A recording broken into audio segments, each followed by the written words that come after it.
Arizona Territory, 1884. The auctioneer called her cursed. The crowd believed him. Silas Creed did not. He stood at the edge of the mining camp while a frightened young woman was offered as payment for her dead father's debt. Her name was Mara Vale. She was 27. A pale birthmark circled her left wrist like a broken ring. The men in Copper Ridge said anyone who kept her beneath his roof would lose everything. One ranch had burned after hiring her. A prospector died after giving her shelter. Her father lost every claim he owned. Superstition did the rest. The so-called auction was illegal even by territorial standards. Kane had dressed a forged labor contract in enough official language to frighten people who could not afford a lawyer. Gideon Vale had owed Kane for equipment. After Gideon's death, Kane claimed Mara inherited the debt and could be bound to 5 years of labor. Mara had tried to leave the night before. Kane's men caught her at the river, tied her wrists, and dragged her back.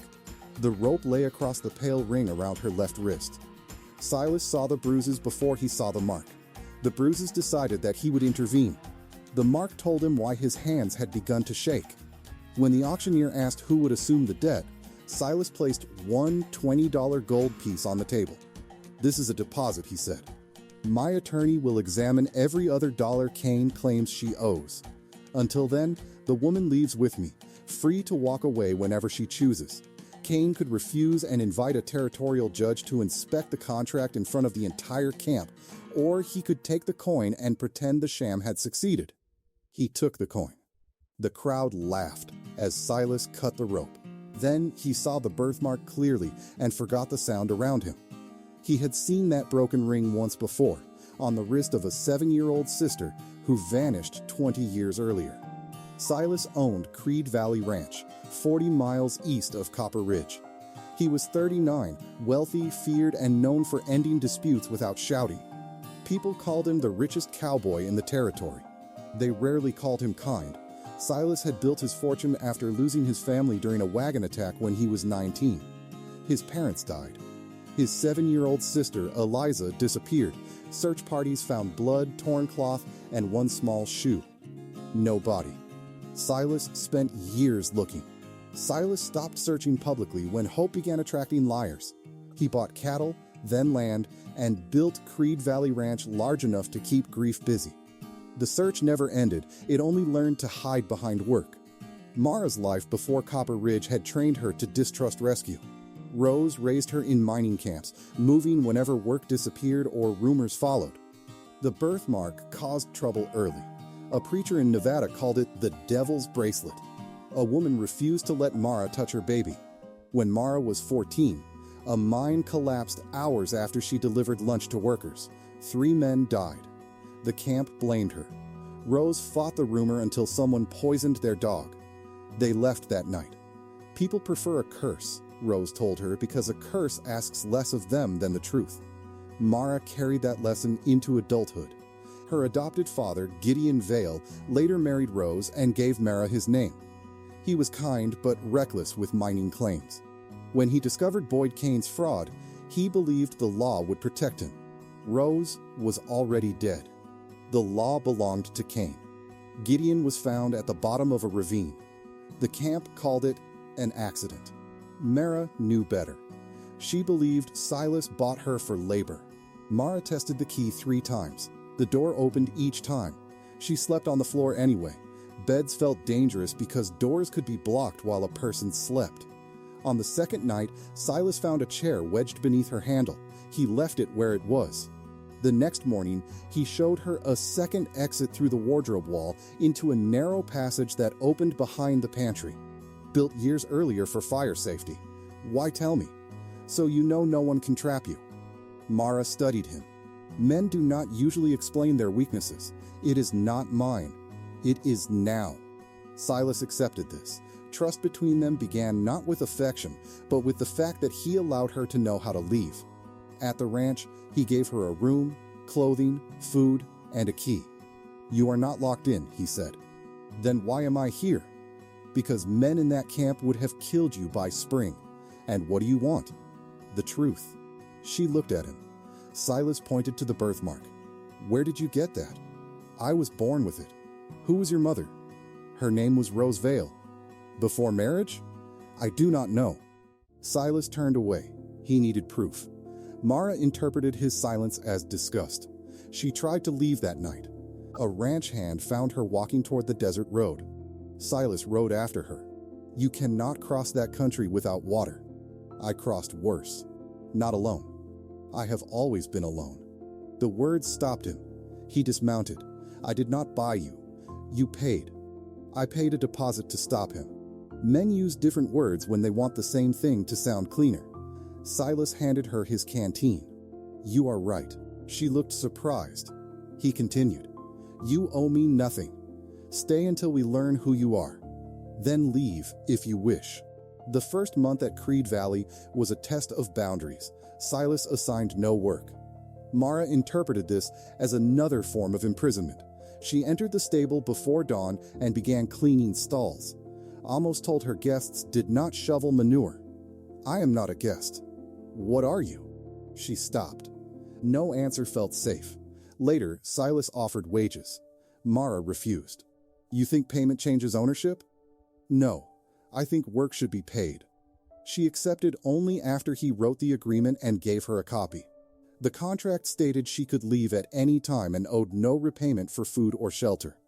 Mara folded it into her dress. For months, she carried it everywhere. Freedom written on paper mattered because paper had once been used to take it. Her first trip into the nearest town nearly ended the arrangement. Amos accompanied her for supplies and reached for the list whenever a shopkeeper addressed him instead of her. Mara took it back. At the mercantile, the clerk refused to place change in her palm. He set the coins on the counter as if contact might spread misfortune. Mara counted them slowly. You are short 2 cents. The clerk glanced toward Amos. She spoke to you, Amos said. The missing coins appeared. Outside, Mara asked why Amos had helped. I did not help. I made him answer the correct customer. They were not friends yet. But Amos had followed her lead without waiting for Silas to order him.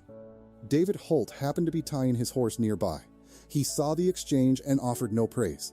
He only held the mercantile door when Mara returned for the spool of thread the clerk had forgotten. She noticed the difference. Mara stayed. The next morning, Silas placed an envelope beside her plate. Mara did not touch it. What is that? Wages for the stable work you have already done. I did not ask for employment, then do not take the job. He explained the pay, the hours, and the room included with it. He also named the ranches nearby that needed workers if she preferred to leave Creed Valley. Mara read the terms twice. Why are you making this formal? Because I paid Kane 1 coin, and I do not want a single day here to resemble ownership. She changed 2 conditions. Her room could not be entered without permission, and she could leave with 1 day's notice. Silas signed. Mara signed the name she knew, Mara Vale. For the first time since Gideon died, she earned money no one could claim as debt. She spent the first coins on thread, soap, and a small knife. She kept the receipt beside her copy of the contract. Freedom felt less like a gate opening than a series of ordinary choices nobody could reverse for her. Staying did not mean she relaxed. She kept food wrapped inside her room, slept in her clothes, and counted the distance to the stable every night. When Amos asked why she carried her contract at breakfast, she answered, because paper changes when powerful men keep the only copy. Silas ordered a second copy locked in the ranch safe and gave Mara the key. She kept her own copy anyway. The ranch did not trust Mara immediately. Silas's foreman, Amos Pike, believed bringing her there invited danger. Several hands lived on the property with their families. 8-year-old Ben, the son of one of them, was usually underfoot near the office and stable. 2 workers refused food she prepared. When a mare miscarried, whispers began. Mara heard them. She packed. Silas found her saddle ready. You said I was free. You are. Then move. No. Her eyes flashed.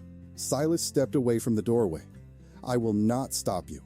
But I will tell every person on this ranch that the next man who blames you for weather, sickness, or his own stupidity can collect his wages and leave. Mara stayed long enough to hear him do it. 1 worker left. The others became quiet. Trust came slowly. Mara earned it when she saved a foal turned wrong during birth.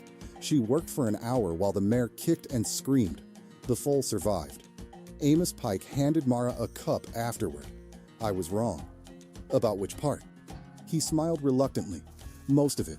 The black stallion no one could saddle tore his foreleg on wire during Mara's second month at the ranch. David Holt, a young veterinarian who served 3 counties, came to treat him. He spoke to the horse before he spoke to Mara and explained every movement before touching the wound. Mara noticed that he never asked about her wrist. On his second visit, David brought a salve for the rope burns even though they had nearly healed. He left it on the stable shelf instead of trying to place it in her hand. "Do you always avoid questions?" Mara asked. "Only the ones that belong to someone else."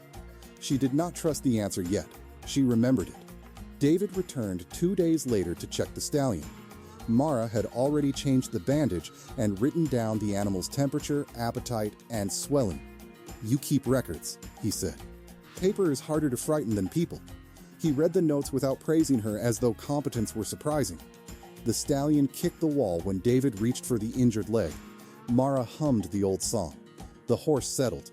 David listened until she stopped. "My mother sang it," Mara said. "What was her name?" "Rose Vale." He nodded and returned to the wound. Most men asked about the mark on her wrist before they asked about the woman who raised her. David asked about Rose and never mentioned the mark. Before leaving, he showed Mara how to check the tendon with 2 fingers instead of 1. Their hands touched only long enough for the lesson. Mara thought about it after he rode away and disliked herself for doing so. While David worked, she hummed the song Rose Vale used to sing when storms kept them awake. Silas heard it from the stable door. His mother had sung the same melody to Eliza. He confronted Mara. "Who taught you that?" "My mother." "What else did she tell you?" Mara's suspicion returned. "Why?" Silas opened a locked trunk. Inside were letters, a child's shoe, and a faded portrait. The girl in the portrait had Mara's eyes. Silas told her about Eliza. Mara looked at the picture for a long time. "My mother said she found me after an attack. She raised me as her own." Silas sat down. Mara's voice softened. "She never said where. Did she have family?" "None she spoke of." Silas sent a wire to the county clerk in Missouri where Rose Vale had died. He requested any records connected to Rose's estate or the child she had taken east. The wire took weeks to produce an answer. During that time, Silas became restless. He asked Mara questions too often. Did she remember a river crossing? A wooden horse? A woman with a silver comb? Mara finally slammed a cup onto the table. "I cannot manufacture memories because you want your sister back." Silas stopped. She continued. "If I am Eliza, I am still Mara. If I am not, you cannot turn me into her." He apologized. Not immediately. Silas walked outside, remained gone for an hour, then returned. "You are right." Mara looked surprised. "I want the child I lost," he said. "That is not fair to the woman standing here." After that, he waited for evidence instead of demanding recognition. Silas traveled to search county archives. Mara went with him. In a courthouse basement, they found records of claims transferred to Kane after suspicious deaths. Gideon Vale's signature appeared on a deed dated 3 days after his body was found. Mara touched the ink. He killed him. Silas said, "We can prove fraud. That is not the same as proving murder." "No." She looked at him. "You want me to wait for law. I want you alive when law catches up." Mara's anger rose. "Men have told me to wait while they controlled every road." Silas did not answer defensively. "You are right." He placed the records in her hands. "Then you decide our next move." Silas stepped back and waited for her answer. Mara chose to gather witnesses. That decision exposed Kane. Danger returned from Copper Ridge before the Missouri records did. Before Mara approached Finch, she visited an old miner named Josiah Bell, whose claim had passed to Kane after a shaft fire. Bell had spent years insisting the deed was false, but drink and anger made him an easy man to dismiss. Mara found him in a boarding house room with burned hands and a stack of letters no lawyer had read. "Why should I trust Creed money?" he asked. "You should not. Trust the dates." They laid the letters beside copies of Kane's deeds. One transfer had been witnessed in Copper Ridge on a day Bell was recorded in a hospital 40 miles away. Another carried the signature of a man already dead. Bell agreed to testify only if Mara promised not to describe him as helpless. "I was cheated," he said. "That is not the same thing." Mara understood exactly. David met her outside the boarding house with fresh horses. He had heard Kane's men were asking questions and volunteered to ride the first 5 miles back toward Creed Valley. 5 miles became 12 when they found the bridge watched by 2 of Kane's riders.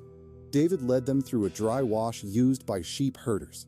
Mara objected that he was risking his practice and his life for evidence that did not concern him. "It concerns the people whose land was stolen. You do not know them. I know you." The answer made her angry because it asked for trust she was not ready to give. They camped before dawn beneath a rock shelf. David slept with his saddle for a pillow and gave Mara the only blanket without announcing the sacrifice. She divided it and threw half over him. "Do not make generosity into another debt," she said. He opened one eye. Agreed. When riders passed above them, David's hand found hers in the dark. He released it as soon as the danger moved on. Neither mentioned the touch when daylight came. "I do not need an escort," Mara said. "No, I need to visit a ranch on that road, and you need a horse that has not been standing all day." She knew the ranch call was probably invented. She accepted the horse and let him preserve the lie. At the fork, David handed her a small wrapped packet. "What is this?" "Food. You forget it when you are angry." Mara almost returned it. Then she remembered the way he had left salve on the shelf rather than forcing it into her hand. She kept the packet. Mara went to the camp without Silas because a former assay clerk named Oliver Finch had agreed to talk only to her. Finch admitted that Kane had forged Gideon's deed after his death, paid witnesses, and encouraged every rumor about Mara's curse whenever fear helped him seize land. Finch signed a statement. Mara hid it beneath her coat and left by the rear stairs. Kane learned of the confession before sunset. That night, his men attacked Creed Valley. Mara led the ranch families through the pantry passage, then realized 8-year-old Ben was missing. She returned through smoke and found him beneath Silas's desk. One attacker entered behind her. "Devil girl," he said when he saw the mark. Mara raised the pistol she had taken from the desk. "You men have blamed that mark for too many things you did yourselves." She fired into the floor beside his boot. He dropped his weapon. The captured man admitted Kane had ordered Gideon's death and had come to destroy Finch's statement. Kane fled toward the abandoned mines.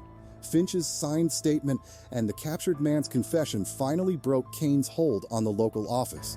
Before dawn, territorial deputies rode from Copper Ridge with Silas and Mara. Mara knew the old mining trails. Silas knew where frightened men searched for water. They found Kane near a collapsed assay tunnel. Kane fired first and struck Silas in the shoulder. Mara pulled Silas behind rock, circled through the wash, and forced Kane to surrender when his ammunition ran out. She did not shoot him. "I want you alive long enough to hear every name you stole," she said. The county clerk's reply from Missouri arrived while Silas's shoulder was still bandaged. Enclosed was a letter Rose Vale had left among her probate papers, written years earlier but never sent. In it, Rose explained that she had worked as a nurse near the wagon attack, found a wounded girl whose description included the pale ring around her wrist, and taken her east after fever erased much of the child's memory. Rose wrote that she first fled raiders and then spent years afraid to confess what she had done. Silas read the letter twice and placed it in Mara's hands. She did not become Eliza in that moment. She became a woman holding proof that 2 lives belonged to her. "You paid 1 coin, she said after a long silence. Silas laughed through tears. "I would have paid everything." Mara answered, "That is exactly the sort of thing you must stop saying." He looked startled. "You found a sister," she said. "You did not buy one." That became the first rule of their new family. The second concerned names. Silas called her Eliza twice during the first week, both times when fear made him forget himself. Mara corrected him the first time. The second time, she left the room. Silas found her in the stable beside the black stallion. "Eliza is the child you remember," she said. Mara is the woman who had to live without you. What should I call you? Mara, until I tell you otherwise. He did. The third rule concerned guards. Silas assigned 2 men to follow her to town without asking. Mara sent them home and returned alone. Their argument could be heard from the yard. You have enemies, he said. So do you. I do not choose your road for you. Silas hated the comparison because it was accurate. The next time he worried, he asked whether she wanted company. Sometimes she said yes. Kane's trial drew minors from 3 camps. His attorney tried to turn Mara's reputation into evidence against her. Is it not true, he asked, that accidents followed you from Nevada to Arizona? Mara looked at the jury. Accidents followed mining. Mr. Kane followed the deeds afterward. Finch's books showed the pattern. Claims changed hands after fires, collapses, and deaths. The curse had been useful because frightened people rarely examined paperwork closely. Kane was convicted on Finch's statement, the forged deeds, and testimony from his own men. Restoring every stolen claim took years, not weeks. Mara organized records in a room at Creed Valley and charged no fee to families whose property Kane had taken. She did charge men who had helped spread the curse and later wanted her assistance. Silas objected to the practice. They will call it revenge. It is bookkeeping, Mara said. You should appreciate the difference. She refused to let the case consume the life she had finally recovered. David Holt continued visiting the Black Stallion long after the wound healed. He also treated a ranch hand's broken wrist, helped Mara deliver a colt in a thunderstorm, and once rode 40 miles to bring a book on horse medicine because she had mentioned wanting it. During a spring branding, a visitor from Copper Ridge called Mara the devil girl within David's hearing. David looked at Mara instead of answering for her. She stepped close to the visitor. You may leave by the road or by the water trough. Choose quickly. The man chose the road. David said only, you were generous. I was considering the trough. I know. During his third visit after that, Mara asked why he had never mentioned her birthmark. I saw it, he said. And it appears to be a birthmark.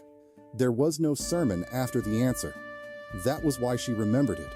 Their courtship included arguments about horses, long rides that ended without declarations, and one winter month when David stayed away because Silas had questioned his intentions. Mara rode to David's small house and found him repairing a fence. If you intend to court me, stop treating my brother's wishes like mine, she said. David set down the hammer. I was trying to avoid making your home difficult. My home becomes difficult when men make decisions around me. He returned to Creed Valley the next day and apologized to Mara, not Silas. Long before David proposed, Mara made certain he understood that Mara Vale and Eliza Creed were not competing names. One was the child who had been lost. The other was the woman who survived long enough to be found. On legal documents, she used Mara Eliza Creed. In the stable, the ranch hands called her Mara. Silas sometimes called her little sister when he wanted to annoy her and stepped out of reach before she could throw anything. David courted Mara for nearly 2 years. He never asked Silas for permission. He asked Mara whether she wanted company on a ride, help with a difficult birth, or supper after a long day sorting claims. Sometimes she said no. He accepted the answer without sulking or returning with a better argument. The first time she invited him into the house, Silas set 3 places and remained at the table through the entire meal. Mara kicked him under it twice. Afterward, David said, "Your brother is trying very hard not to threaten me. He thinks effort deserves praise. Does it?" "Not yet." David proposed beside the stall where they first met. He did not offer protection or a new name. "You built a life that belongs to you," he said. "I would like a place in it, if you want me there." Mara made him wait while she finished checking the stallion's hoof. Then she said yes. Before the wedding, Silas offered David the gold coin. David placed it in Mara's palm. "This belongs to you." She kept it in a glass box above the fireplace, not as the price of her freedom, but as evidence of how little Kane's lie had finally been worth. Years later, Mara visited Rose Vale's grave with Silas. She carried flowers and the small shoe he had kept from the wagon attack. Rose had saved her life and stolen the truth. Mara stood beside the stone for a long time before placing the shoe beneath the name. "Why leave it?" Silas asked. "Because she raised the child who wore it," Mara said. "That part belongs here." She left without offering Rose a verdict. She no longer needed one fact to erase the other. Back at Creed Valley, children filled the house Silas had once built around absence. The black stallion, named Fortune by Mara, lived to 28 and developed a habit of biting visitors who spoke too loudly. David claimed the horse had excellent judgment. Silas claimed the judgment was inherited from his owner. Nobody called Mara cursed within her hearing again. The few who tried discovered that superstition was less comfortable when the woman it targeted knew their names, their property records, and exactly which judge would listen. When did you become convinced Mara was Eliza? Tell me when you knew. Subscribe to Dusty Mercy for a new Western story every week.